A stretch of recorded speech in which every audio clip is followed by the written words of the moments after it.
Zachary Edey has been, for lack of a better term, the face of the NCAA tournament for the past few years now, and he finally took his team to the championship game, where they eventually lost to UConn and future Lakers head coach Dan Hurley. He literally declined 15 minutes after I wrote this in the script. Anyways, is Zach Edey good enough for the NBA?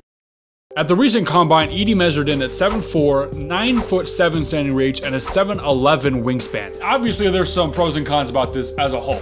Like, he's gonna be huge on offense and on defense. And not just because he's 7'4", not just because I'm Taco Fall and I'm huge and I'm gonna be bigger and stronger than you.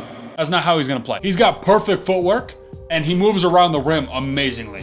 His positioning here is impeccable. He's immediately able to seal off a defender, and even though he didn't get the ball passed to him, he quickly turns and makes a perfect box out to get the offensive board and the dunk.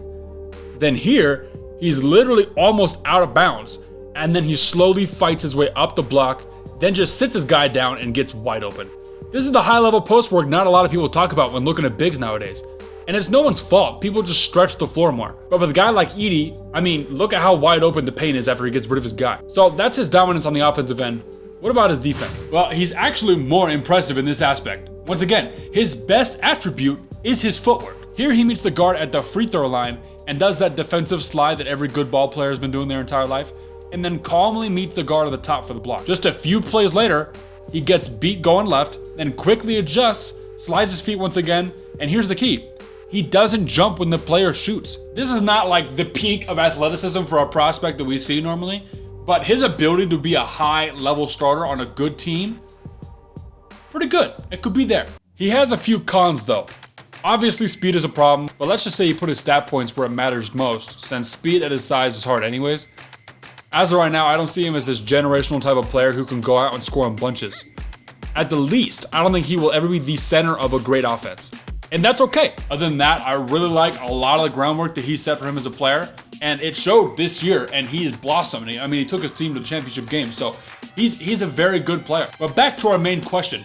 Is he good enough to play in the NBA right now? I'm gonna list the bigs in the NBA right now that have a very solid starting spot for years to come. I mean, that's saying that their team won't be looking for Zach Edey in the first round. Wemby, Şengün, Duren, Bam, Chet, Embiid, Gobert, Allen, Ayton, Gafford, and Lively, Turner, AD, and Zubac.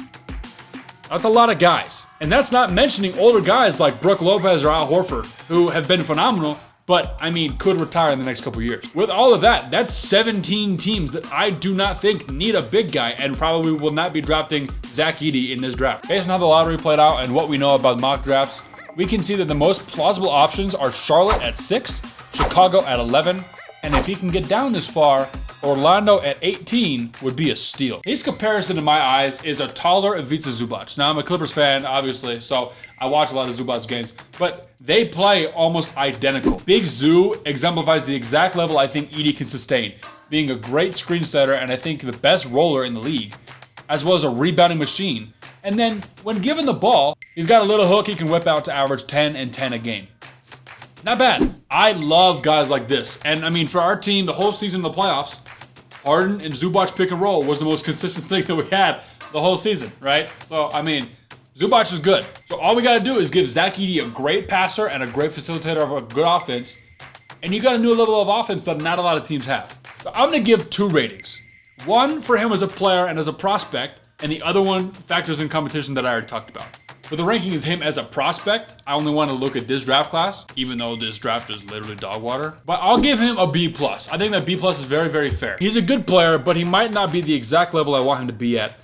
And I just don't know if he will be able to reach the expectations and comparisons that I've set for. But for the overall ranking in terms of his future as an NBA player getting minutes, especially coming into the league as a rookie, I'll give him a C+. Because I just think that the reality of him getting good minutes at the start is not very likely. And there's a lot of really good bigs right now that could potentially start his growth if he goes to the wrong area, right? So it's all depends on the team and how they want to nourish their guys and their rookies going forward. And if they want to use him well at all.